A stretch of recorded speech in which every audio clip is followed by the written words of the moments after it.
How's everything going with you? Good. I'm just trying to get all this because we moved the podium and all of that stuff. So I'm struggling here with where to put the camera.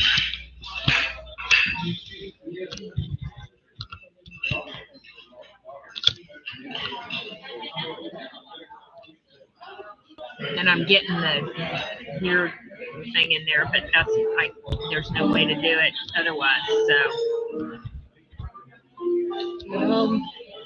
if I move this, well, let's see. See if I slide this. That's any better.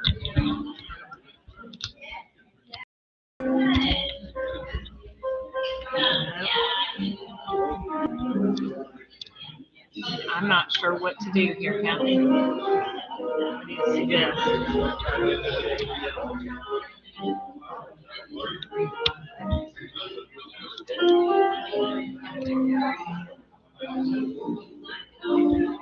You want to try to see if we can get something to put that on?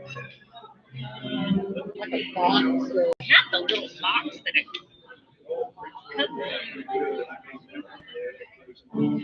Are you going to do any videos on Kim's program? Okay, that's good news. Yes. How did that go? How's that? oh, that's gonna be bad.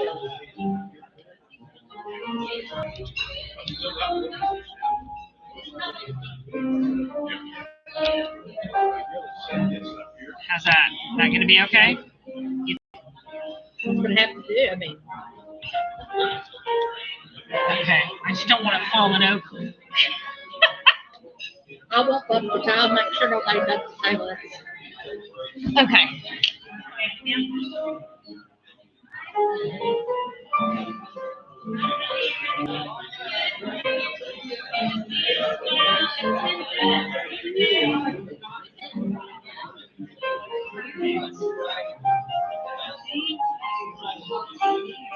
Hello, I'm fine. How are you doing? I'm Kathy Adams. Nice to meet you. Nice to meet you. I'm looking for a job. Oh, yes, yes, yes. Doing great.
I can do that. I can do that.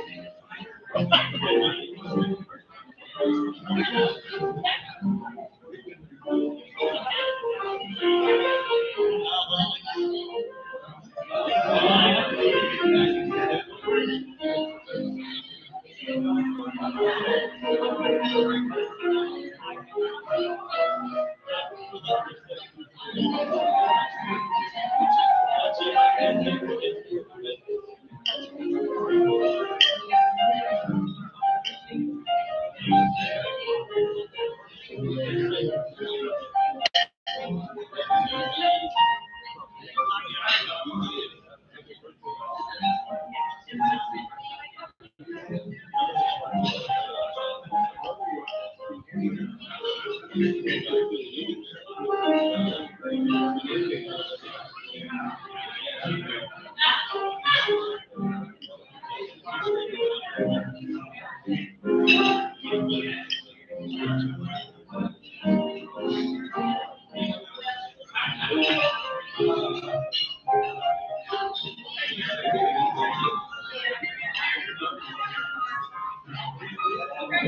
it's Goodwill.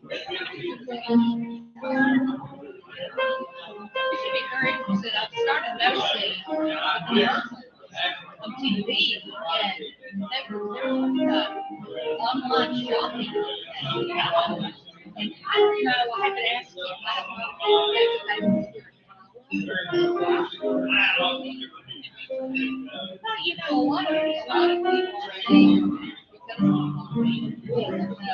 we're starting to go to hope.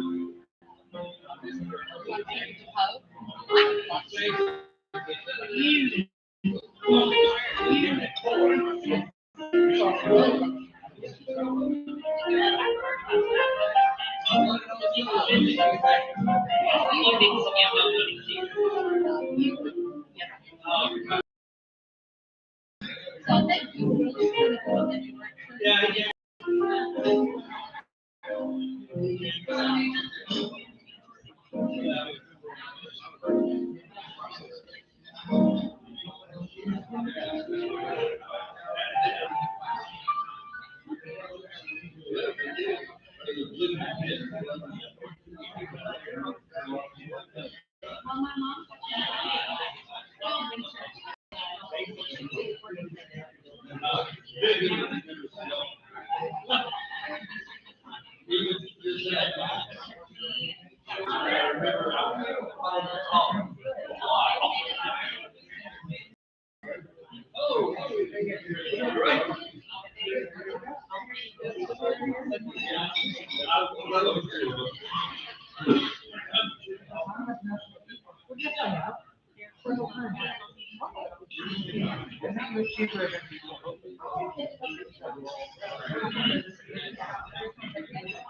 afternoon, ladies and gentlemen.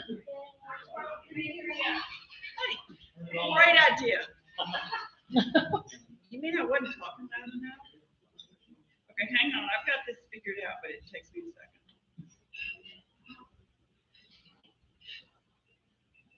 It's a long second. I know it's a little, there's a little Tony button.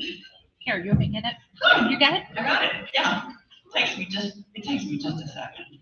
I'm really not technologically challenged. I'm cool. I'm up with the times. I mean, I have a cell phone. I can email and text. And I just put Scan Pro on my phone. So now I scan from my phone too. It's pretty cool. So if y'all need to know anything just about technology, don't hesitate to ask me. I'll be so happy to share. Yes, Bill. Did you hook up your own VCR? Shut up. I did find some DVDs the other day though, and I was like, what in the world am I going to do with these? I don't think we even have a DVD player anymore. Okay, I'm Pamela Walters, and we are blessed to have you today at the noon meeting of the Tyler Rotary Club. You're so close at hand. Yeah, give yourself a hand. Yeah, how many of y'all are following us on Facebook? District 5830. It really lifted me up. I saw it last night, talking about the year that she was a ranger at Pets. And are not, I don't think it's mandatory, but it's highly recommended that you attend Pets, which is President-elect Training Service, which is kind of cool because it comes out to pets. But anyway, at Pets, they have all of these women, girls, that dress up like Texans, and it's in Dallas. It's at the DFW in Hilton, I think. And they dress up really in Texas style with boots and cowboy hats, and they have on these yellow vests, and they're there to help you and to guide you because there's lots of stuff going on at one time. Anyway, Sarah made in her post that she was a Pets Ranger in 2018. Well, that was when I went to Pets. And so it was really cool. So I read her whole post. And she visited with and had her picture made with the international president that year. And she said, I remember one thing that he said that I'll never forget. She said, it hooked me on Rotary for the rest of my life. And this is it. Service is the rent we pay for living on this planet. Oh, that is just beautiful. I mean, it's just so simple. Okay, enough about that. Mason Thomas, isn't he talented?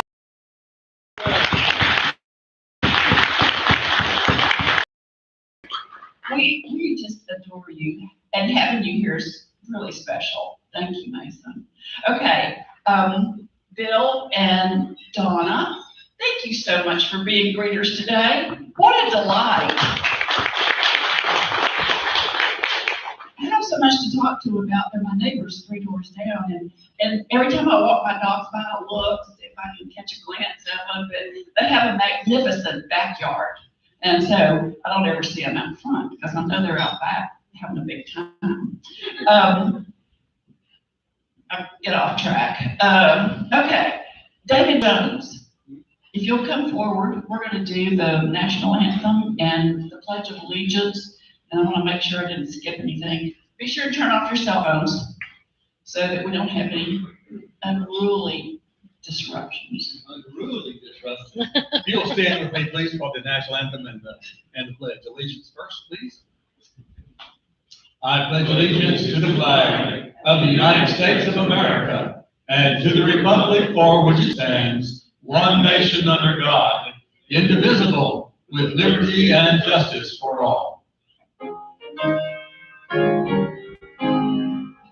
Oh, sing can you see by the dawn's early light what so proudly we hailed at the twilight's last gleam, through such stripes and bright stars, through the perilous night, for the ramparts we watched stream, and the rockets share the bumpers singing air, came through to the night that our flag was still there.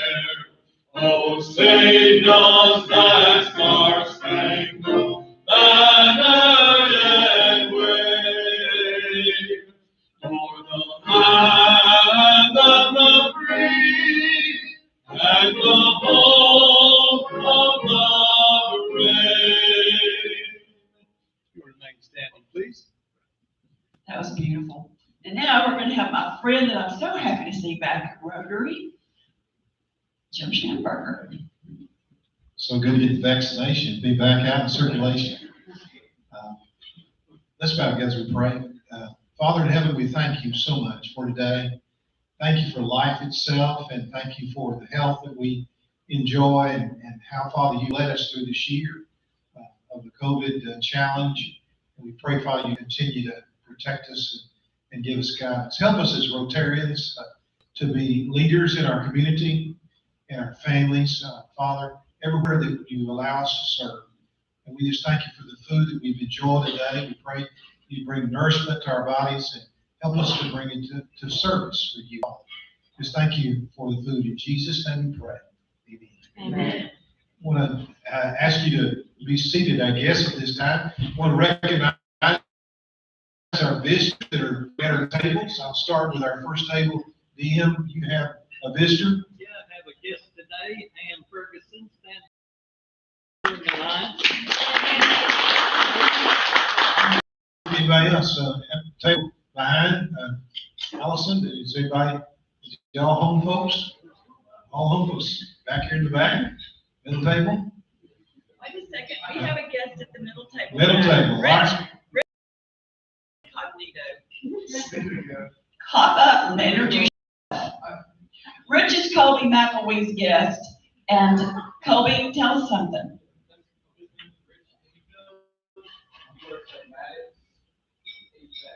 Okay, and Rich called Colby last week, early in the week, and wanted to know about our Rotary and come visit, and we're so excited to have him a second time. Rich, stand up just a second so everybody can see you. There we go. There he is. Okay, he's put his application. All right. All right. Back table. All right. Up here at the front. This is Carolyn. I'm sure it's her second time to come. She's our new development director at Champions for Children. Larry, yes, ma'am. Yes, ma'am. She is the Texas Activities Coordinator for the Department of Education at East Ira. She is also getting her ED as well. She is working on trying to way ahead of me. And also she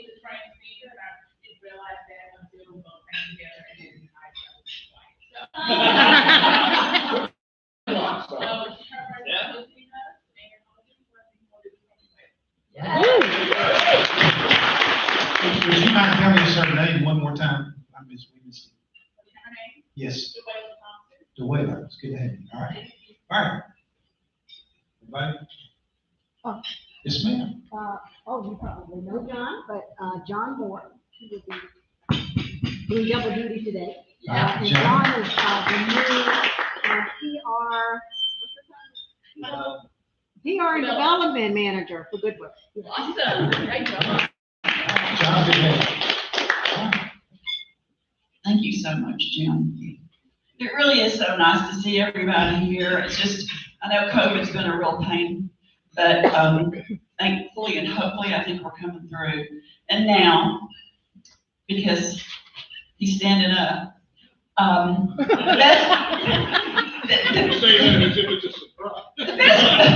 best part of every Thursday, we have Paul Weiser to give us this week in history. Let's give him a hand. Thank you, Pat. By the way, this is, okay, you took off with, there we go. Before we get started, just a little bit of a survey here. Who threw a paper out when they were a kid? Okay, so in the elevator today, on the way here, our postal carrier, a woman's got her, she dropped her spray that keeps dogs away.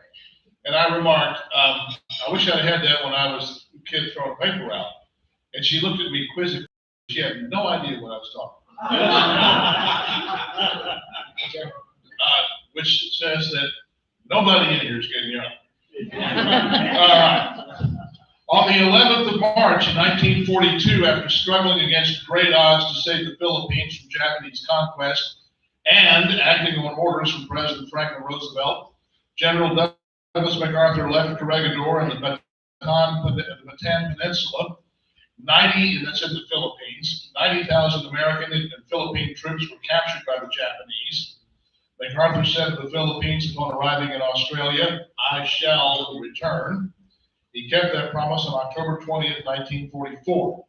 For his defense of the Philippines, MacArthur was awarded the Medal of Honor.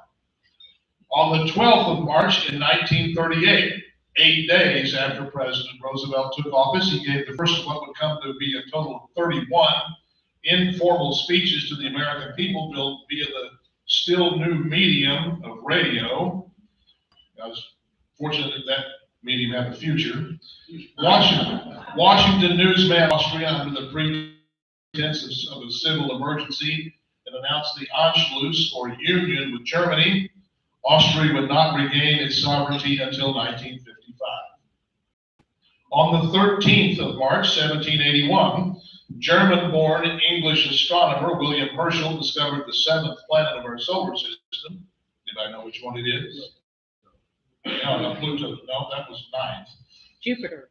No. But anyway, one that he originally named it Georgium Sidus, or Planet of George, in honor of King George III of England. It was the first planet to be discovered using a telescope. The other planets had been observed before they were seen with telescopes.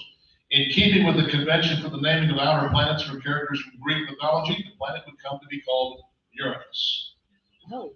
On the 14th of March, 1964, Jack Ruby was found guilty in a Dallas courtroom of shooting alleged JFK assassin Lee Harvey Oswald. It was the first courtroom verdict ever to be televised live. Ruby was sentenced to death, but the conviction was set aside on appeal. Ruby would die of lung cancer on January 3rd, 1967. Caesar's death would come to mark the end of the Roman Republic and the rise of the Roman Empire. From Caesar's assassination, we get the expression, "Beware the Ides of March." There we go. On the 16th of March, 1802, 22 years after its establishment as a Revolutionary War fort to protect the Hudson River Valley from British attack, Congress established the United States Military Academy in West Point, New York.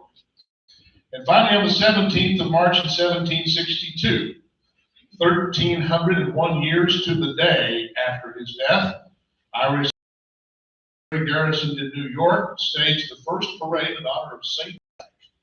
Patrick. Converted thousands of previously pagan 5th century Irish to Catholicism and made the three-leaf clover the symbol of Ireland, likening it to the Holy Trinity. Birthdays in the coming week: Tomorrow, James Taylor turns 73. Tomorrow, Mitt Romney turns 74. Tomorrow, Liza Minnelli turns 75.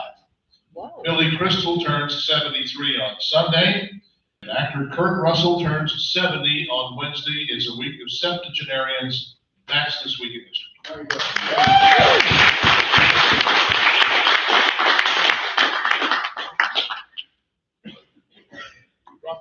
Thank you, Paul. That's so great. Everybody knows that Paul has KTVB radio, right? Yes. So that was his little thing about the radio. Yeah. I mean, I never take my radio off of KTVB. So, you know, I don't know what that says about me, but I love KTVB. The other thing is, who knows James Taylor? Who can name a James Taylor song? Sweet Baby Jane. How sweet it is. Yeah. Pick one. You got a friend? You got a friend? I fell in love with James Taylor when I heard he and Carly Simon singing together. I guess that was a couple of years ago. but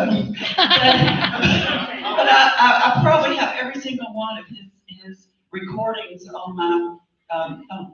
Anyway, I love him. Okay, Rotary business. Dixie Walker, can you provide details for our club social? All right. Can you come up here and do it? Our acoustics are not the best. There's very few details right now. We have tried to look at hobbies, and I'm just not willing to put up $600 for us to go. So that's the short version of it. We're looking at another place, so hopefully we will have it. Mary Burgess helping me, and hopefully we'll have something nailed down. But if not, we might skip this month, but we do have April, May, June, and July already booked. So Woo. we'll let you know about those later, but we're still trying to get something in this month. Okay, thank you, Dixie. Okay, if you are a person that does not know about Camp V, would you raise your hand? Camp V. Okay, I figured our guest might be in the dark. Camp V is a Veterans Resource Center that was originated a few years back, and they bought land on Front Street. It's East Texas Veterans Community Council facility, and it is a huge blessing for all of East Texas and the 250,000 plus veterans that are in this area. It's a beautiful facility, and I won't go on any more about it because I don't want to run into time. I swear I turned off my phone.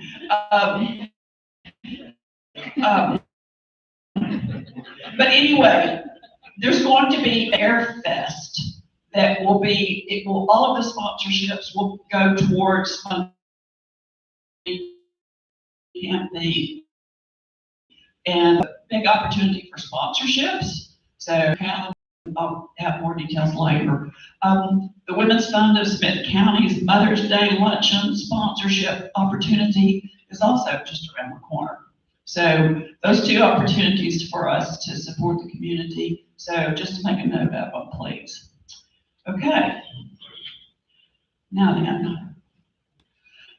Centennial. Our centennial celebration. Woohoo! Woo! And our 100th president, D.M. Edwards, will lead us that night, and we will have a magnificent program, and it will be a huge blessing for all of us, and you must come. Even if your spouse belongs to another club, Robert, you still have to come and bring talent, because it's going to be such a memorable event. I don't want anybody to miss it and say, gosh, I meant to go and I forgot. June the 5th, put it on your calendar.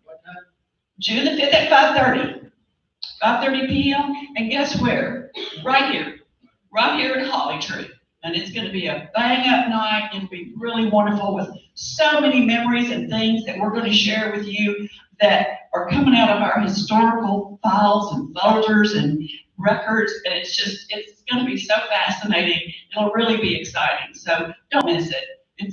We had to put it off a year. We should have had it last year about this time, while we were in the 100th year. But because of COVID, we had to delay it. And so it's just going to be a year later, but we're having it June the 5th. So please put it on your calendar. Okay. Our program for our next week, which will already be the middle of March the 11th, man, it's flying by. Larry Hunt, Crisis Response Ministry. I don't know Larry, but I'm going to be looking really forward to hearing that. And now then, if Bill Pascal, our president-elect, I just realized the other day I'm over halfway through my term. It was really a sad day. I mean, it just feels like it's flying by. I mean, it's so much fun. This is a great organization. I've been blessed and honored to have this role for a year. But anyway, Bill will be up next, and he'll be fabulous. Thank you, Jeff. Thank you. Our speaker this week is one of our members. You guys know her. It's Kim Lewis with Goodwill Industries. Just to give you a little bit of background, I'm going to let her come on up here. She's got a bachelor's degree from the College of Charleston, South Carolina, and a master's from Marshall University in Huntington, West Virginia. Is a certified executive for Goodwill Industries, Executive Development Program, and she is also a master life coach. She is a published author, speaker, consultant, frequent contributor to Forbes magazine. She's been honored with many awards during her career. She's a distinguished 2018 Global Good Diana Davis Spencer Fellow. She's the author of a historical novel entitled The Fourth Generation, and her second book, A Seat at the Table or a Part of the Meal, Creating a Culture of Diversity, Equity, and Inclusion. She's the mother of two daughters, Jasmine and Alicia, and they share a love of traveling, reading, community service, and creative writing. And Kim Lewis, come on up. Thank you.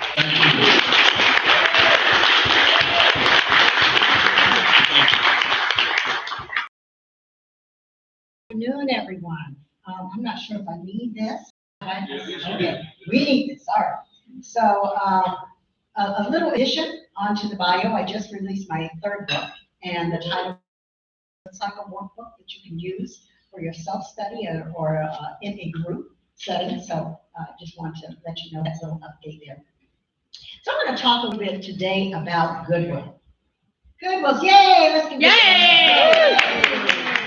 And I know that a lot of you know a lot about Goodwill, but I hope to show you some different and some new things that we're doing here at Goodwill. So I'm going to give you a little history. First of all, we were founded in 1902 by Reverend Edgar J. Helms. And I'll tell you a little story that I like to tell staff and my board members about Reverend Helms. When Reverend Helms started out, he actually, as a young man, started a similar career to mine. He was a journalist. And then he found the call, or heard the call, for the ministry. But not in ways that other ministers heard it. He had no interest in preaching from a pulpit. It was all about service. He wanted to serve mankind.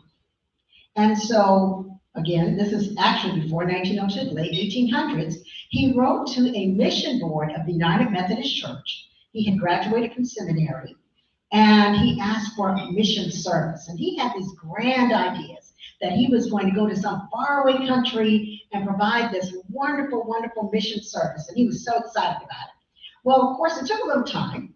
So in the meantime, the young, frisky Reverend Helms found himself a sweetheart and got married.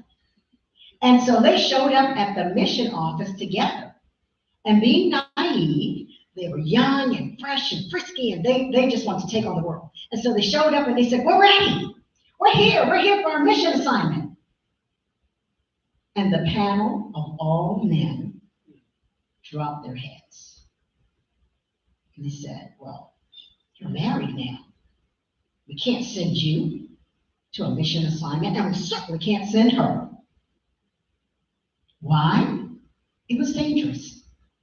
They said, "We don't know if you're going to come back alive, and we cannot risk sending a woman into mission service." So dejected and frustrated, they began to back away and head out the door. And then one of the panelists said, but wait, there's much work for you to do, and I'm sure we can find some place for you. And so, long story short, they ended up in Boston. Now, if you know anything about Boston, Boston is like my hometown of Charleston, South Carolina. It is a port city. When you live in a port city, it's very eclectic. It's very diverse. There are people coming from all over the world. They come in on boats and ships, and they're looking for new lands and new adventures and new occupations. But in this particular case, it was a lot of immigrants.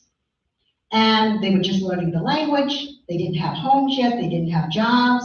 And so there was poverty all over the streets. And here he is in this beautiful church on the corner, Boston Morgan Memorial Church. And he thought to himself, I can't preach to people who are hurting, who are hungry, who are homeless. I have to find a way to help them. So he had a light bulb moment. He thought to himself, like in most cities, you have your haves and your have-nots. You got one side of the track and you got another side of the track, right? So he went to the more affluent communities of Boston and he knocked on their doors. And he asked them if they had anything that they no longer had a use for. That was still good, whether it was clothing or household materials or whether it was tools, anything that you no longer have a use for, if you could donate that. And at the time, he really had no idea what he was going to do with it. But he went day after day, week after week, month after month, with a potato sack on his shoulder. And he collected these items. And so he and his wife lined them up on the pews of the church. And he thought, I'll call in the community and I'll have them to come in. So they folded all of the shirts and the pants and they lined the shoes 2 by 2. And everything was beautiful and neat. And so then he had a runner. You know, they didn't have social media. Okay, so they didn't have Twitter, Facebook, you know, face page or whatever you call that thing. They didn't have any of that. And so he sent a runner out. And the runner told people, come, we have these wonderful items for you. And so people started realizing what he was talking about, and they followed him to the church. And so they lined up at the church, and Reverend Helms opened the door, and everybody ran in. And they saw all this stuff in the church, on the pews. And you know what happened? Who's ever been to a Macy's Day Sale? Okay, it was total pandemonium. They were fighting and pulling and tugging, and he was mortified. It's not what he intended. And so he got them all out of the church. He actually picked up something and kind of beat them off with it. Got them all out of the church, and he thought, this is not good. And the quote that you hear all the time is attributed to him. There is no dignity in a hand out, but there's great dignity in a hand up. And so he and his wife cleaned out the church again. They folded everything again. They put the shoes 2 by 2. They organized. And then several weeks later, he sent the runner back out and re-invited the people to come back into the church. But he said, this time, every single person must stop and speak with me personally. So he held the doorknob in his arm, in his hand, and he was outside the church building. And every single person that came up, and there were hundreds of people who came, he spoke to each person personally. He said, I've gone throughout the community and I've collected these things from citizens of this community. I want you to go and pick a few things, but they're not yours to keep. I want you to take them, sew the buttons back on, repair them, launder them if they need laundering, and then I want you to take them to the marketplace and sell them. Now the wages you earn, that's yours. That's yours to keep. So Goodwill was born. And we still operate the same way today. We take in the gently used items from our generous community, and we pair those shoes 2 by 2. We hang the clothes up, We put them on the cells. East Texas actually began in 1965. We were born out of Goodwill of Dallas. Goodwill of Dallas came to the area and they said, we think a Goodwill would work great here and we'll help you to set it up. And so they did that for 10 years. They ran it. And then the forefathers of the East Texas area said, okay, we got it. We can take it. They said, great. If you need any help, call us back. And so in 1975, we became our own 501c3. We've also had the distinction of spawning off or growing 2 other Goodwills. We had one Goodwill that was located or headquartered in Longview, which is now back into the fold as part of Goodwill of East Texas. And we also organized the Goodwill of Lufkin, which still operates separately as the Lufkin Goodwill. So today we operate 15 retail stores in 13 counties, and you'll see the city locations there: Athens, Canton, Carthage, Center, Gladewater, Henderson, Kilgore, Longview, Maybank, Marshall, Mineola. We have 2 locations here in Tyler, Palestine, and White House. We also operate a light manufacturing facility on John Carney Boulevard and an e-commerce operation. How many people have ordered stuff during this pandemic? Online. Oh yeah, lots of folks are ordering on e-commerce. We currently employ about 300 individuals, and we serve pre-COVID 4,200 people. Those numbers have been cut down about half because we did a lot of things in the community. We didn't wait for people to come to us, we went to them. And so since we could not go out to them, that's about 1,000 or so individuals that we were unable to serve during COVID. But we're getting back out there now.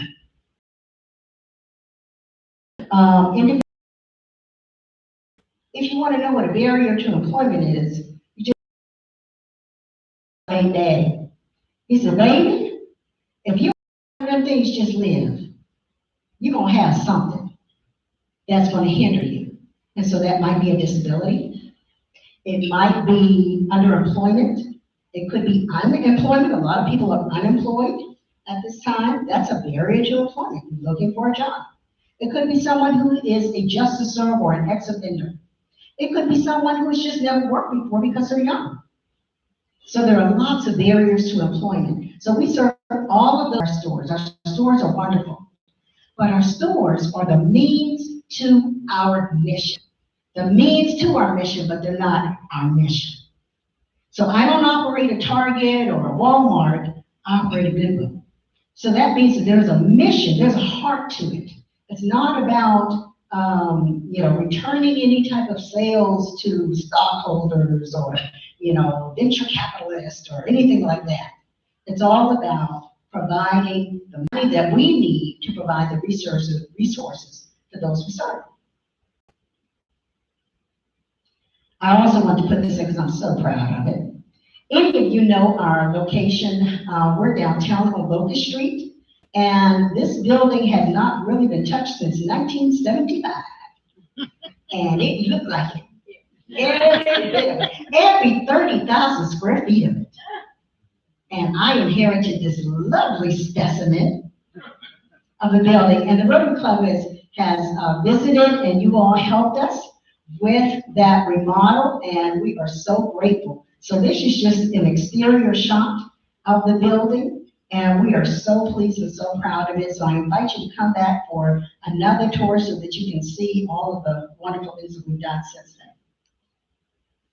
So I told you there are a lot of people out of work right now, and that's where Goodwill steps in. There's never been a time that's been more crucial for Goodwill to do what we do than right now.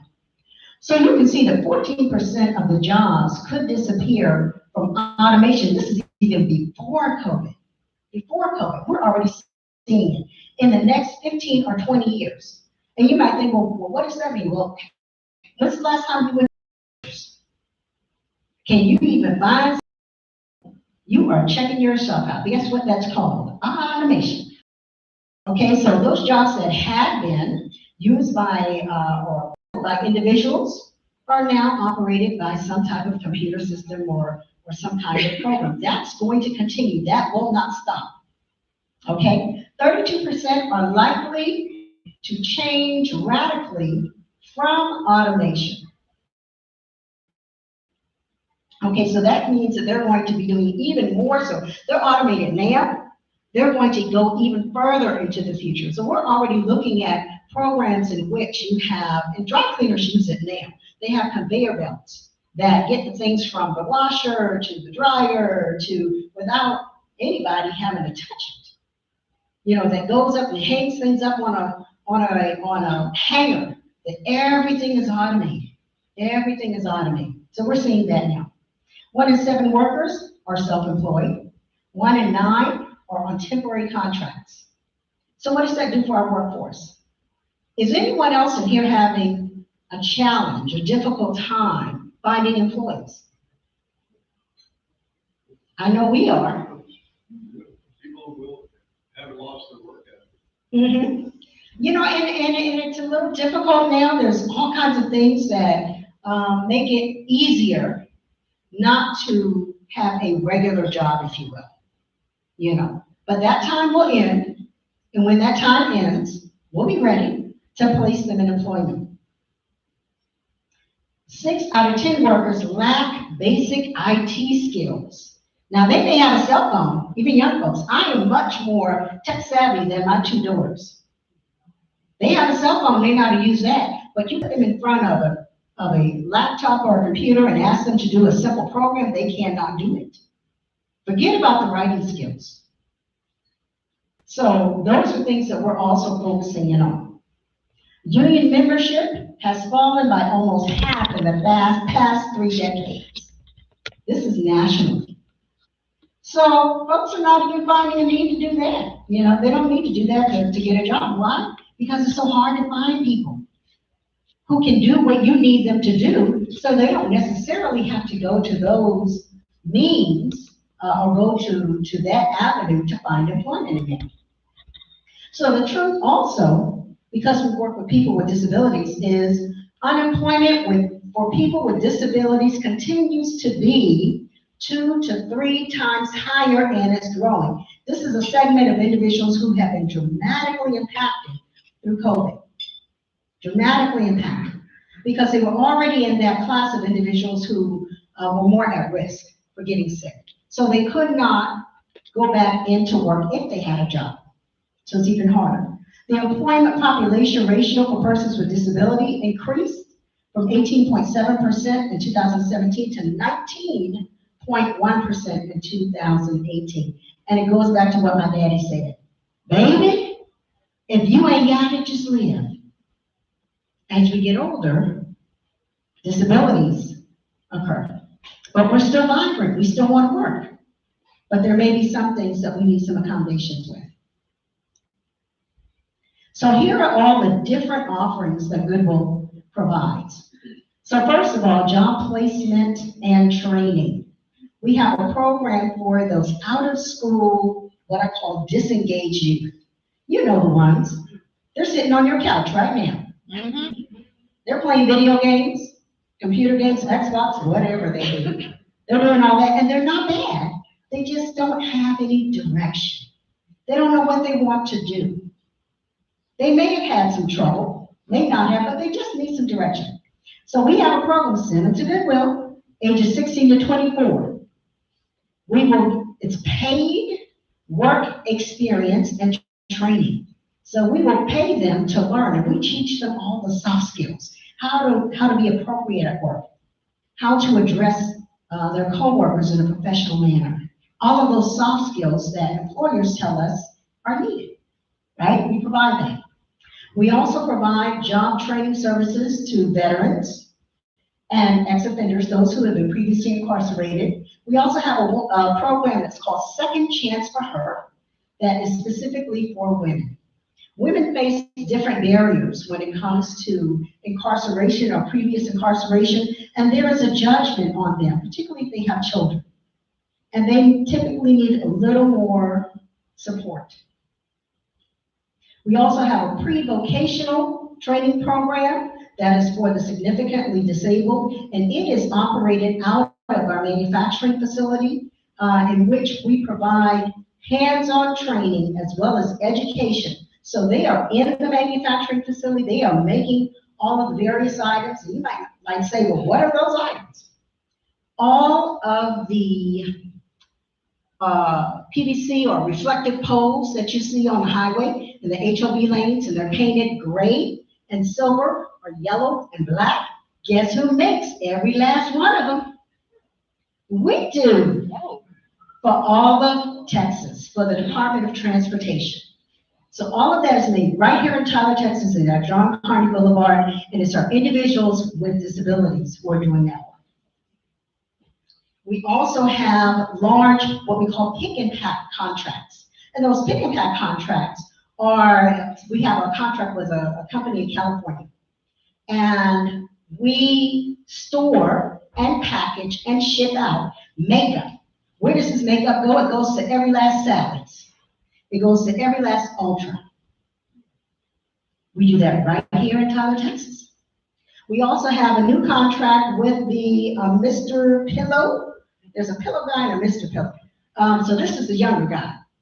And we do his entire line of pillows, and he's getting ready to send us even more business.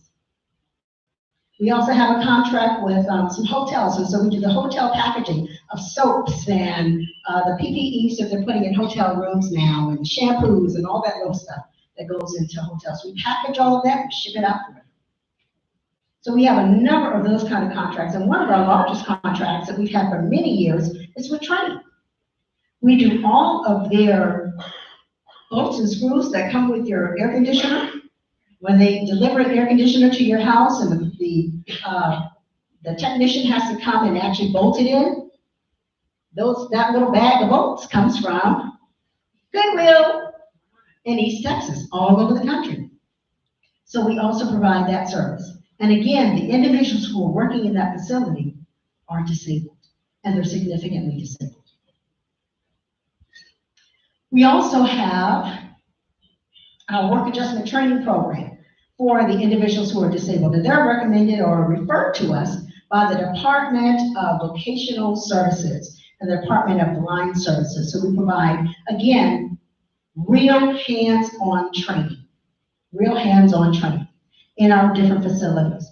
And we provide job coaching to individuals who need job coaching and assessments, just to give them and their caseworkers an opportunity to learn how they would work best. And then we have a program that I'm super excited about, and it's called Good Assist. Our Good Assist program is free one-on-one benefits assistance. Anybody can come into our store locations and just walk up and say, you know what, I need help finding a job. We help them with resume writing. We help them with job application submission, because there are very few businesses that you can go to now and just walk in and say, do you have an application? What do? They send you online. So if you're not savvy or you don't have access to the internet, you can't complete that application. But you can come to our location and we can help you to submit that. We also provide a service for individuals to get any type of child care voucher, housing voucher, food stamps. We are directly partnered with the Department of Health and Human Services. So we can provide that application, fill it out right there, and tell them that day you've been approved, or you need to provide additional information. That's another service that we provide. It's open to anybody. Okay? Now we also have what we call our B2B, and I've talked about this a little bit, our commercial services. So we provide that light manufacturing, pick, pack, and storage, and assembly to businesses. And we do that quite well. And that particular business really soared during COVID because we were essential workers. So when everything else shut down, my manufacturing facility was still going. And we went from about a $3.1 million operation for that line item alone to $4 million in 1 year. That's how much those services were needed. We also have a temporary staffing agency. So businesses that need temporary staff, we provide that. We are particularly providing to state agencies. We actually provide attorneys to the state attorney's office who have a disability. So how cool is that? Goodwill's employing attorneys to place at the state attorney's office. We also have what we call Good Tech Services, and this is what the Rotary Club particularly visited and helped with. So we have a cybersecurity classroom, if you will, or lab at our main office that I showed you earlier. And we provide all kinds of training programs, from basic computer instruction to certifications, and in cybersecurity and a variety of other offerings. But we also provide managed IT services and maintenance services to other businesses. So that's also a way that we can get more good out into the community, right? Now, with our skill building, our Good Tech Academy, there's a long list of things. But a couple of things that I want to point out.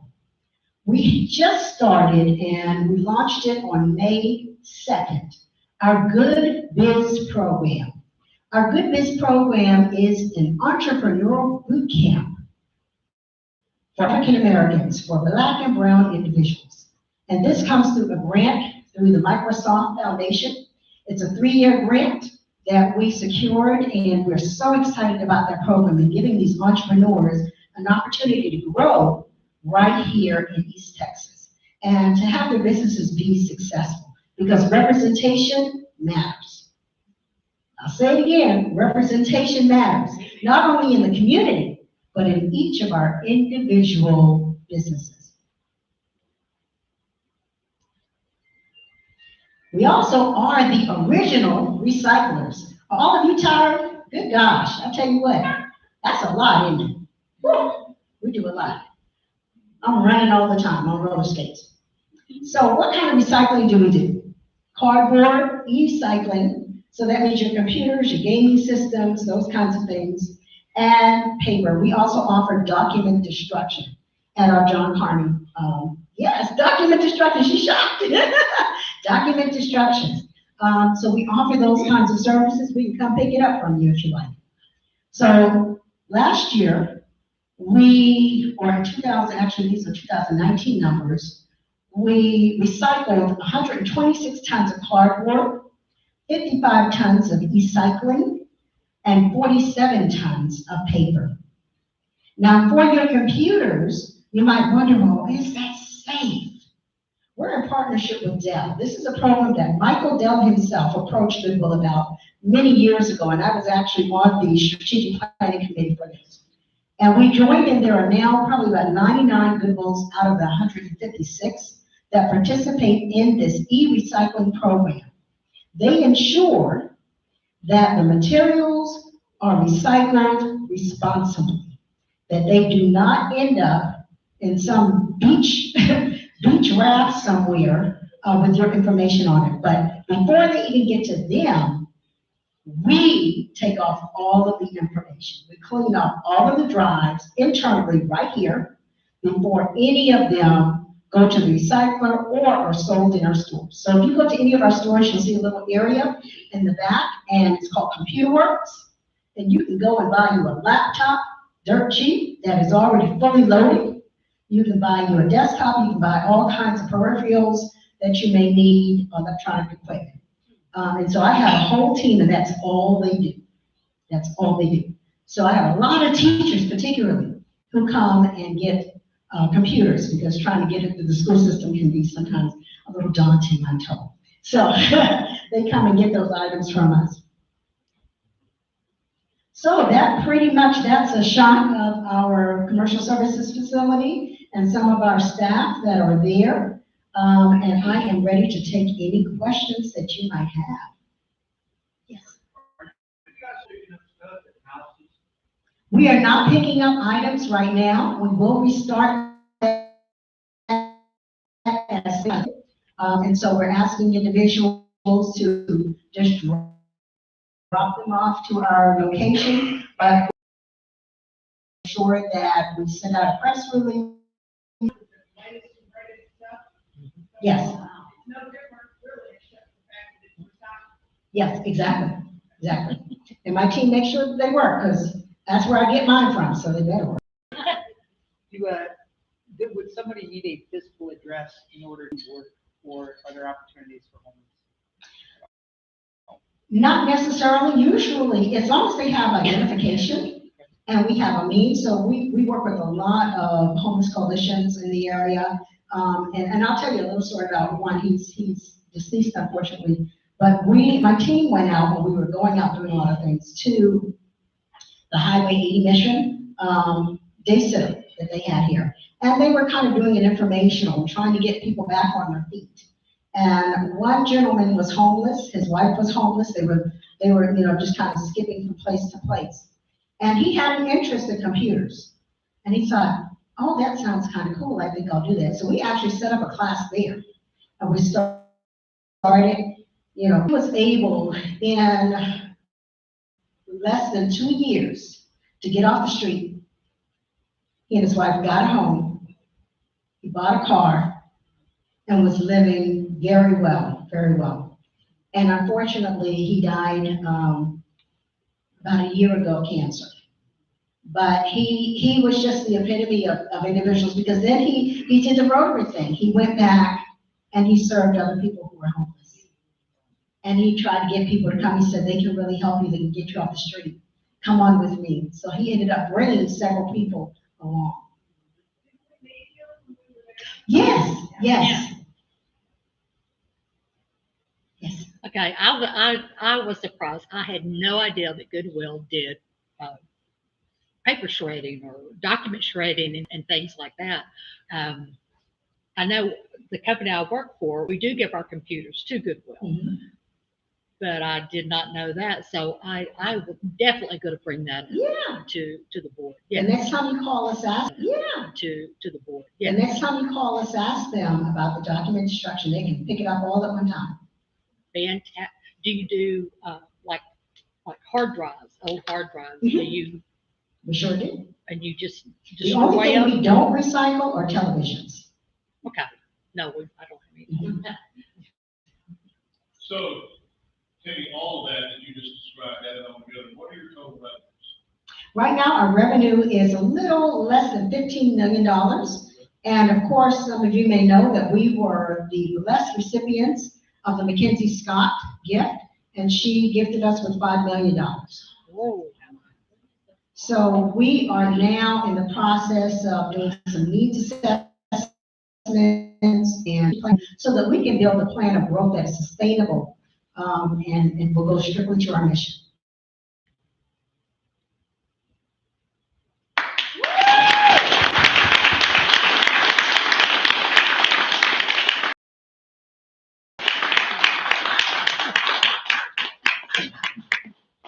Thank you so much, Kim. Wait, don't leave. I want to give you this certificate. You well know that we make a donation to the Literacy Council in your name. And so we want to give you this today. Thank you again for your time. Thank you. You're special. We're so glad you.